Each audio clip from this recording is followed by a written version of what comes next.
आप सभी का आज के इस सेशन में बहुत बहुत स्वागत है और इस सीरीज़ को कंटिन्यू करते हैं। मैं आशा करता हूं कि आपको बहुत कुछ सीखने को मिल रहा होगा और अपने इस ऑप्शन को यूटिलाइज करने की जो अप्रोच है आप उसको डेवलप करने की ओर अग्रसर होंगे। तो आइए आज देखते हैं आज के क्वेश्चन से हमें क्या सीखने को मिलता है। तो चलिए चलते हैं आज के क्वेश्चन पे।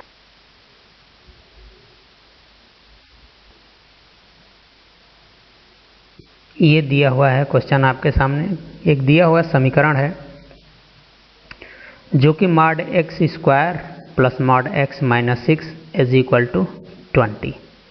अगर आप इसको थोड़ा सा बेहतरीन वे में लिखेंगे तो ये इधर आगे हो जाएगा mod X square plus mod X minus 26 is equal to 0।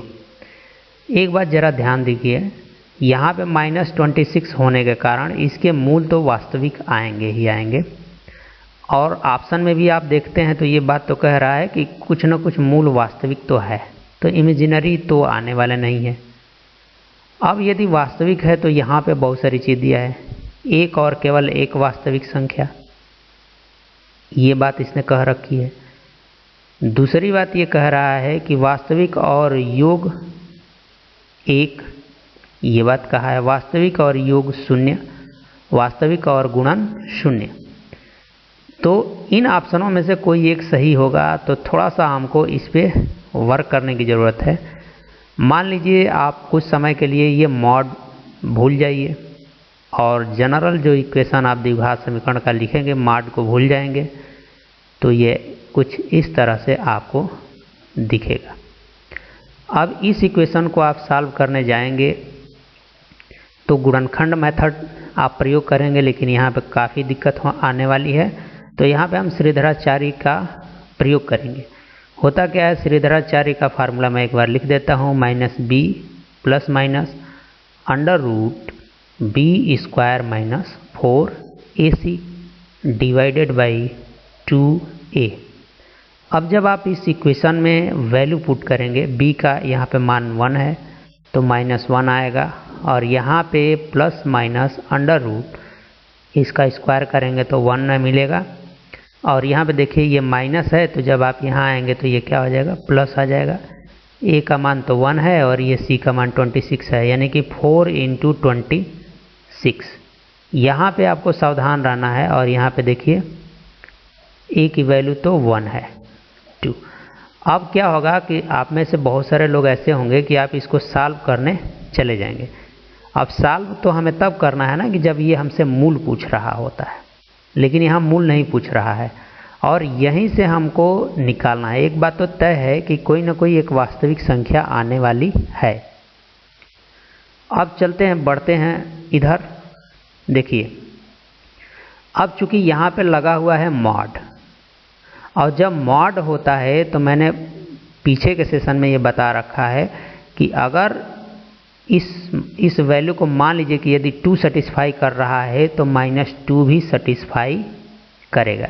ये एक बात हो गई। अब अगर हम मान लीजिए कुछ समय तक मान लेते हैं कि यहाँ पे 2 वैल्यू आपको दिखेगी, एक तो दिखेगी -1 प्लस रूट 1 प्लस 4 × 26, ये वैल्यू दिख रही है, बटे में 2 है। दूसरी वैल्यू ये है -1 और ये माइनस वाला ले लेंगे यहाँ पे कि 1 प्लस 4 × 26 डिवाइडेड बाई 2। कुछ समय के लिए आप मानिए कि ये वैल्यू सेटिस्फाई कर रही है, तो अगर ये वैल्यू सेटिस्फाई कर रही है तो इसका माइनस वर्जन भी सेटिस्फाई करेगा। मतलब मैं ये कहना चाहता हूँ कि अगर ये सेटिस्फाई कर रहा है तो इसका माइनस वर्जन भी सेटिस्फाई करेगा, ये वाली वैल्यू भी उसको सेटिस्फाई करेगी। ऐसा क्यों मैं कह रहा हूँ, क्योंकि ये मॉड कहवा रहा है। कौन कहवा रहा है, मॉड, कि जिसके लिए पॉजिटिव वैल्यू जो भी एक वैल्यू इसको सेटिस्फाई करती है उसकी निगेटिव वैल्यू भी उसको क्या करेगी, सेटिस्फाई करेगी। तो अगर इस इक्वेशन को सेटिस्फाई कर रही होगी तो ये भी सेटिस्फाई करेगी। अगर ये इस इक्वेशन को सेटिस्फाई कर रही होगी तो इसका भी माइनस वर्जन इसको क्या करेगा, सेटिस्फाई करेगा। इतनी बात आपको समझ में आ रही होगी। ये 1 + 4 × 26 और थोड़ा सा अंडरस्टूड करिएगा, बटे में 2 है। अब मैं यदि मान लिया है कुछ समय के लिए कि ये सभी सेटिस्फाई कर रहे हैं, तो अगर आप इनको योग करिए। योग क्यों कर रहे हैं, देखिए यहाँ पे 2 जगह योग दिया है, तो आप यदि योग करने जाएंगे तो होगा क्या, इसके साथ यदि आप इसको जोड़ेंगे तो ये 0 ला देगा, इसके साथ इसको जोड़ेंगे तो क्या आ जाएगा, 0 आ जाएगा, और 0 में 0 जोड़ेंगे तो क्या आ जाएगा, 0 आ जाएगा। मतलब हम इस ऑप्शन पे पहुंच पा रहे हैं कि ठीक है, मूल वास्तविक तो आ रहे हैं, ये सब में दिया हुआ है, लेकिन ये मॉड के कारण ना जो वैल्यू पॉजिटिव में सेटिस्फाई कर रही है वो वैल्यू निगेटिव में भी सेटिस्फाई करेगी। अतः पॉजिटिव और निगेटिव वाली वैल्यू को जब भी आप जोड़ेंगे तो योग क्या आ जाएगा, 0 आ जाएगा। तो यहाँ से इस बात का भी ध्यान रखिए कि मॉड में इस इक्वेशन को सेटिस्फाई करने के लिए जो वैल्यू पॉजिटिव में सेटिस्फाई कर रही है वह निगेटिव भी सेटिस्फाई करेगी, और जब हम पॉजिटिव और निगेटिव को जोड़ेंगे तो उसका समेशन हमेशा क्या आ जाएगा, 0 आएगा।